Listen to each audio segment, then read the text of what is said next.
Sufyon as-Savriy rahmatullohi alayhi bir gaplari bor ekan.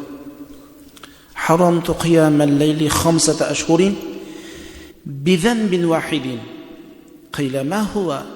Qal ra'aytu rajulan yabki faqultu hadha mura'un.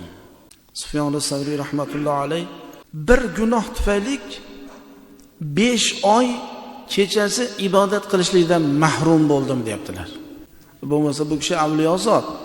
Sufyon as-Savriy rahmatullohi alayhi tobiinlardan, sahobalarni ko'rgan odam. Bitta gunohim tufayli 5 oy Allohga kechasi turib ibodat qilishlikdan mahrum bo'lib qoldim.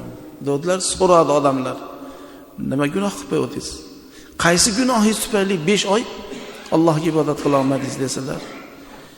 Bir kishi yig'layotgan ekan. Yig'layotgan kishini ko'rib turib, "Mana shu odam riyo qilyapti-da" deb qo'yuvdim, shu gapimga 5 oy ibodat qila olmadim deb.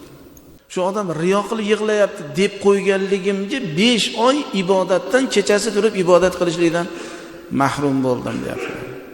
Endi g'iybat qo'yaring endi.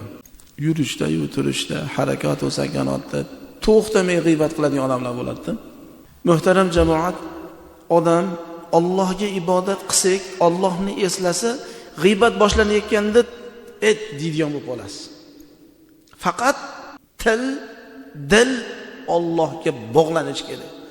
Til boshqa, dil boshqa bo'lsa bo'lmaydi. Alloh o'zi panoh bersin. Shu odam yig'layapti, riyo uchun yig'layapti deb qo'yganligi 5 oy ibodatida kechasi turib ibodat qilishlikdagi rohat, lazzat bo'lmasa, endi Alloh hammamizga o'z tavfiq bersin.